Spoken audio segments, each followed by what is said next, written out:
You guys remember going to the store back in the day and renting NES games? What's up guys, RussLyman here, and I want to do a top 10 list of 10 NES games I think were pretty awesome if you rented them back in the day. Now you didn't have much to go off of because the internet wasn't here, so maybe you got some suggestions from friends at school, or perhaps you had Nintendo Power and you caught a title in there and was hoping the video store would have it in stock. Alright, without further ado, let's jump into the list.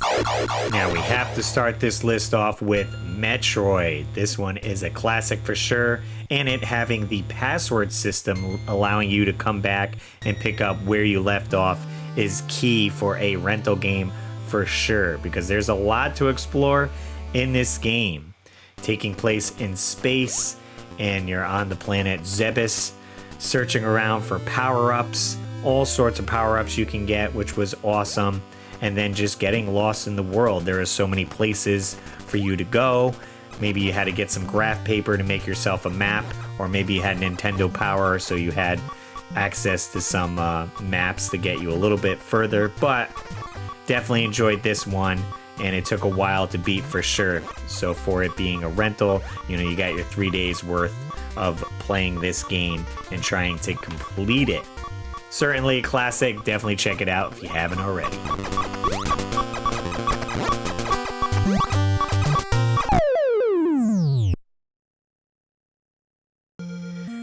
The Legend of Zelda, certainly a classic game. For rental, it's a little different, it doesn't have the password system, but it does have a save feature. So as long as no one saves over your game, you are good to go. And there's lots to explore for the weekend in this one. Hyrule is certainly pretty large, and you're exploring, looking for the dungeons. There's a whole bunch of dungeons scattered throughout, so once you find one, you get excited, you get in there, and you're like, should I be at this one? Is it too powerful for me? And they are labeled, level 1, 2, 3, so perhaps if you skip ahead, you can make a mental note, go back to that when you're ready, maybe when you found some new power-ups. Maybe you got new armor, and you'll be able to get a little bit further. Perhaps you could talk to some kids at school that are playing the game and ask them, what dungeons they discovered or weapons they are using. Classic fun game for sure, is where all it began. Definitely worth checking out.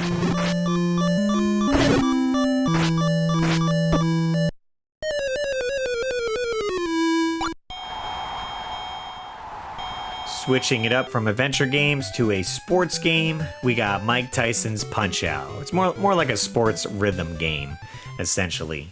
And if you grew up in the 80s, early 90s, you knew who Mike Tyson was, even if you didn't follow boxing or sports.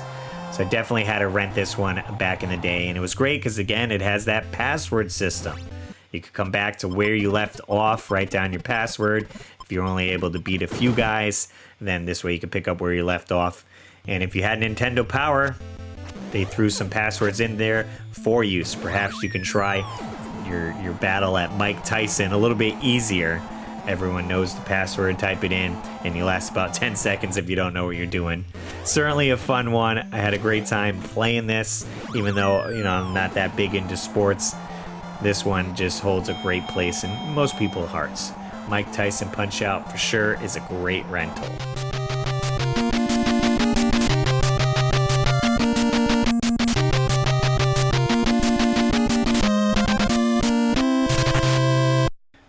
Now, this is the turtle game that we all wanted to come out in the first place. A beat-em-up style game modeled after the arcade. You could choose your favorite turtle, and then you jump right into the beat-em-up action. Gameplay is simple. You got 2 buttons. One is jump, one is attack. You could do a jump attack as well. You hit both together, you get a little special attack. And it has all the classic characters in there. You're fighting the foot. You see Bebop and Rocksteady. None of these weird characters from the first game. It's ones you've seen on the cartoon or perhaps had a toy of. And 2-player as well, so if you had a friend, certainly this would be a great weekend playing this game. It does take that little bit of learning curve, but hey, you got 3 days. You get the whole weekend to play this one, so each day you'll get a little bit better. Perhaps your friend will come over. You guys tag team this game and could get to the ending. Turtle Power.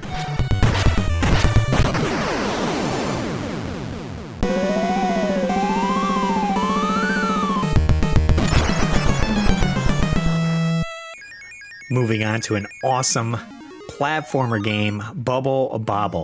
This has an awesome song that surprisingly doesn't get annoying. It's just the only track in the whole game. It is 2-player action, so you can have fun with a friend. And again, it has that password system allowing you to come back at a future time. So if you can't beat it on the weekend that you rent it, you can come back the following week and pick up where you left off. It's got an assortment of enemies in here, and basically you're just trapping them with your bubbles and then stepping on them to pop it. And then you get all sorts of fruit as collectibles, and you can score points, so you could go for a high score. And there's a ton of levels to go through, progressively getting more difficult, and the enemies get faster. So you might need a friend to complete this one, or it's just trial and error. The more you play, the better you're gonna get. I love all the power-ups and all the fruits and different things you can collect. Super fun game. Definitely check it out. Bobble.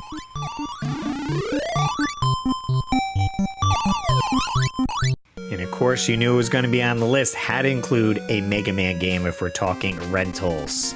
There's tons of Mega Man games to play on the NES. I chose 2. It's the most common one that people talk about, and it's a classic. Again, you got the password system, so you can pick up where you left off in case you can't beat this game in the weekend. It's a little weird with the grid in the circle, so a little harder. You know, maybe get some graph paper to save your password. And then, of course, you get to choose which robot master you want to face off. Maybe one of them you can't get by, so you try a few times and then move on to the next robot master, trying to find their weaknesses, which one will hurt who when you get that power up. Of course, it's got fantastic music in all the stages. I enjoy listening to it all the time. Get you pumped up, ready for some Mega Man action. And it's a tough one. Once you get to Wily's Castle, you know, you finally completed all the Robot Masters. And the game's not over yet. You still got a couple more levels to go. So it definitely gives you a lot for the rental, for the weekend. And maybe you want to eventually pick it up and put it in your collection.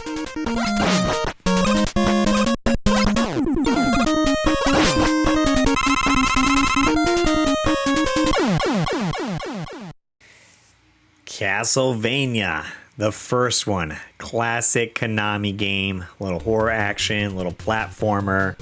Certainly fun, and you can beat this easily in an hour or so, or under that once you get good at it. But as a rental, it's still pretty fun because you can go through it, maybe beat it one day, play some of your other games, and come back to this one. Although you're renting it, it's probably the first time you're playing it, so it's going to be quite difficult, and you're going to have some trouble on it. Holy Water definitely is your friend to go through this, defeating some of the bosses a little bit easier. I know a lot of people can get up to the Grim Reaper, and then they get stuck on that, and if you lose Holy Water or don't have the boomerangs, pretty much possible to get past that level. But with practice and persistence, you certainly can. And I just love the atmosphere in this, going through the castle. The graphics look fantastic. The music, perfect. It's just overall a great game. I'm sure we'll talk about the other ones in future videos, but Castlevania, the original, it's definitely worth a rental.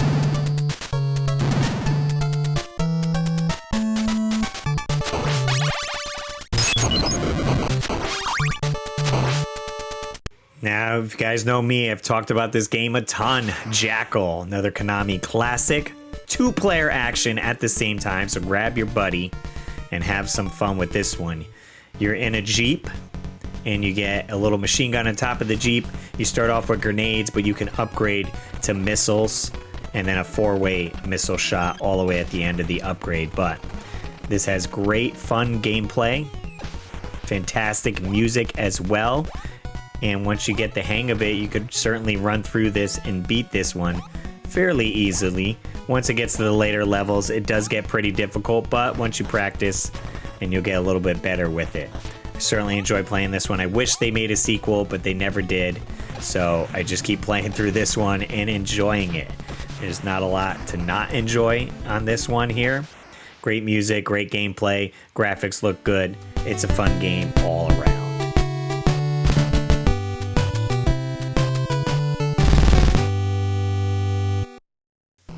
Now, of course, I got to put this game on here. Ducktales, woo! Now, again, much like Mega Man, you can choose where you want to go. I love that about a game, because if you get stuck on a level, you could always just start over and choose another level, and this way you could experience more of the game. I love that certain games did that. This way the players that aren't that great could still have fun with the game. Music is fantastic in this. Of course, the moon theme. Everyone loves that one. And going to space, Ducks in Space is pretty neat. I think they did a great job, a variety of the levels. Having the Himalayas, you go to the Amazon. The Transylvania level was spooky. Very cool, lots to explore. You can go for a high score and get the big mega bucks in this one, or play in easy mode and just get through and see the ending of it. Love me some Ducktales. Check it out.